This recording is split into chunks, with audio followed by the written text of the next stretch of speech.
说起 UFC 格斗界近几年最炙手可热的人物，那非齐马耶夫莫属。凭借其强大的摔跤技术，无论是中量级还是次中量级的对手，全都被他碾压。就连中国格斗一哥，征战 UFC 多年的李景亮，也未能幸免，全程一拳没打中对手，被齐马耶夫暴打，直至裸脚脚晕。回国后遭到很多吃瓜群众嘲讽，直播吃个饺子也要被酸。齐马耶夫来了，将李景亮声誉降到谷底，多年累积的威名毁于一旦。李景亮也因此痛定思痛，决定去美国精进自己的格斗技术，来到了桑福德训练馆，和卢奎、伯恩斯、钱德勒等 UFC 名将成了队友。那么齐马耶夫的上限究竟有多高？那时的很多人都认为齐马耶夫会一路高歌，拿下次中冠军，对他来说也易如反掌。只是齐马耶夫遇见了一个硬核狠人，今天故事的主角之一吉尔伯特·伯恩斯，让齐马耶夫引以为傲的摔跤技术在伯恩斯身上无法奏效。虽然最终齐马耶夫依然靠裁判判定拿下了比赛，但伯恩斯让大家看到了齐马耶夫的真实水平。伯恩斯和齐马耶夫打出了一个非常接近的比赛，连 UFC 总裁白大拿也在赛后承认，伯恩斯并没有输，伯恩斯依然获得了胜利的比赛奖金。UFC 第287期数字赛，伯恩斯将对阵前次中冠军挑战者，曾创造出 UFC 最快终结纪录5秒飞膝 KO 前万组织的次中量级冠军达斯肯， BMF 最强狠人腰带的持有者马达豪尔赫马斯维达尔。静态数据方面，两位都是征战多年的老将，伯恩斯36岁，马达38岁。伯恩斯身高比马达矮2公分，臂展方面就差的有点多了。伯恩斯臂展180公分，马达臂展188公分，8公分的长度让马达在静态数据方面稍占优势。马达是正价选手，不用我介绍，大家也都知道他有超强的重击能力，在次中量级目前依然是顶尖的存在。毕竟把次中的超级猩猩大猩猩达伦提尔残暴终结赶出次中量级，把多个组织的冠军本阿斯肯5秒终结，嘲讽值拉爆，让平时爱嘴臭所有人的阿斯肯彻底闭嘴，桀骜不驯。连 UFC 总裁白大拿都敢扇嘴巴的小麻内特迪亚兹被他蹂躏成血葫芦，医生不得不叫停比赛。他为何如此牛逼？他究竟有哪些超级武器？马达非常擅长后摇躲闪之后接直拳或刺拳的反击，交叉不拉近距离，这招也是轻量级重炮钱德勒的最爱。不过二人的前后手顺序不同，打出一记重拳之后顺势换架，瞬间拉近距离，紧接着第二记后手重拳，达伦铁尔哭晕在厕所。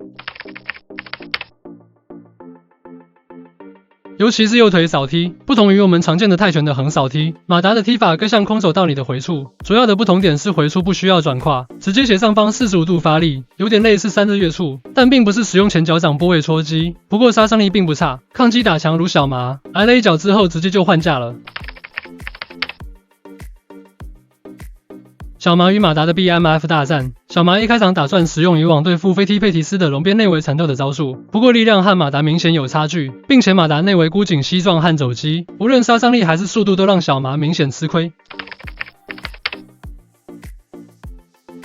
马达是 UFC 八角笼中为数不多的擅长接腿打迎击的选手，接腿之后向相反的方向丢你的重心，随即打出迎击拳。牛仔塞罗尼就是被马达这样抓住机会，随即被 TKO 终结比赛。马达有时也会选择抱单腿摔，但他的目的并不一定要摔倒对手，当然能摔倒最好。就像钻石普瓦里尔二番战会去摔嘴炮康纳，并不是被小鹰感染鹰化了，一定要摔倒对手进地面。普瓦里尔的目的是主打控制，消耗对康纳的体能。马达发动抱摔，尤其是抱单腿，就算抱摔失败了也没关系，他控制你一条腿打迎击拳，你不出腿给我抓，我就主动下前去抱你的腿。马达是古巴后裔，和古巴神兵罗梅罗算是老乡，二人一起训练过很长时间。飞膝防摔是一个成功率很低的防守策略，不过那都是对一般的 UFC 选手而言。摔跤大神罗梅罗是这方面的专家，他在 UFC 第205期数字赛飞膝 KO 下前抱摔的美国队长魏德曼，其精彩程度完全不输马达，这二位一定在一起研讨过飞膝技巧。马达作为一个站立技术和重击兼备的战士，在站立上肯定不会出任何选手，虽然有的时候骄傲过了头。马达当然会希望把比赛保持在站立，看他的防摔数据74%的成功率还不错，不过他的防摔能力并不强，你总不能期望着用飞膝扛下所有吧。上一场马达和卡文顿的比赛，我们也看到了，全场马达被摔了6次，地面控制了16分钟多，期间卡文顿尝试了多次的裸脚，不过我们的马达对防裸脚非常有经验，别说是卡文顿，就连当初的德米恩玛雅，面对此情景也是无计可施。马达的校位防守是非常不错的，虽然他并没有参加过道服训练，马达和玛雅的整场比赛里玛雅成功抱摔了马达4次，一半的比赛时间，马达都被玛雅牢牢控制在地面上。不过尴尬的反而是玛雅，在地面没法降服对手，动作大又怕他起身，回到站立又打不过对手。如果按照现在的打分规则，玛雅大概率会判定输掉那场比赛。伯恩斯和李景亮目前都在桑福德训练，一起备战287期数字赛。李景亮也会出场，他将对阵次中量级另一位降服达人迈克尔基耶萨。我们都知道，伯恩斯拥有顶级的地面技术，在8楼领域也取得了非凡的成绩，拿过 RDCC 的铜牌、IBJJF 的金牌、武道服世锦赛的金牌等等。和另一位 UFC 柔术大神查尔斯奥利维拉不同，伯恩斯在地面上并没有那么激进，虽然可能会错失降服的机会，但这也让他的地面控制力无比强大，不会轻易丢掉自己的优势位置。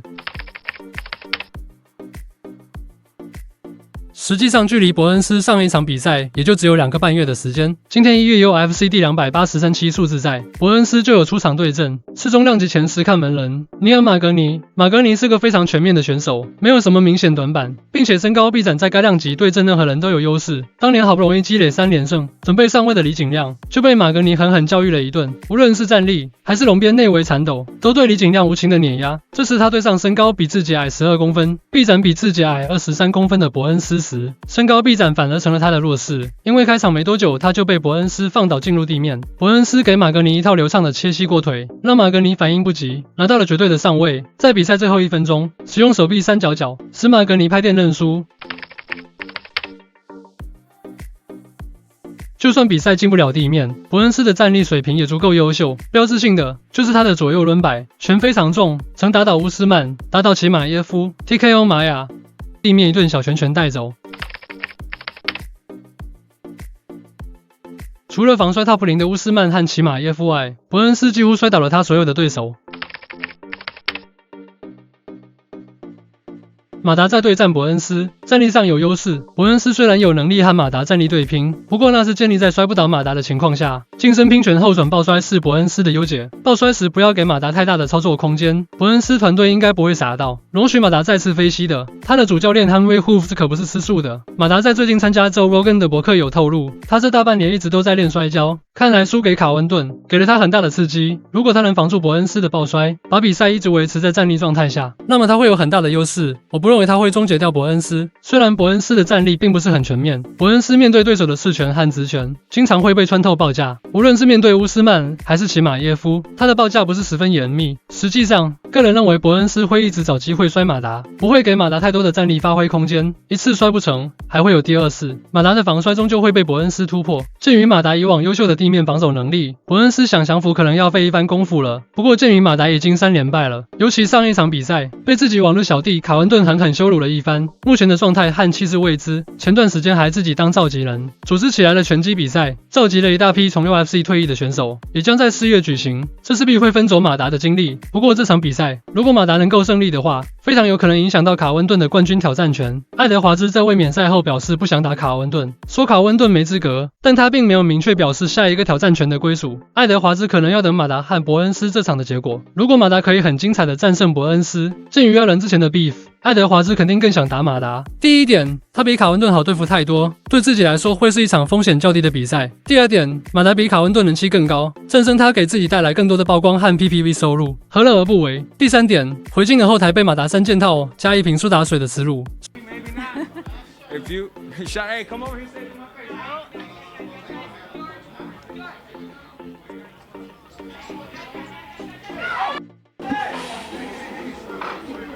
虽然马达此前已经3连败了，白大拿信誓旦旦地表示，马达和伯恩斯的比赛结果不会影响到卡温顿的挑战权。白大拿向来都是一言九鼎，这些都是本频道的个人臆想，实际根本没机会发生。因为我认为伯恩斯会拿下马达，马达就祈祷自己不被降服吧。他已经到职业生涯末期了，本可以在场上25分钟去教训卡温顿的，他却选择在场下搞偷袭。他果然是来自街头。伯恩斯如果拿下马达，也将会是次中冠军挑战权的有力竞争者，虽然会排在卡温顿之后。你认为他和卡温顿谁对爱德华兹的威胁更大？卡温顿、爱德华兹、伯恩斯他们之间的实力，你将如何排序呢？评论区写下你的观点吧。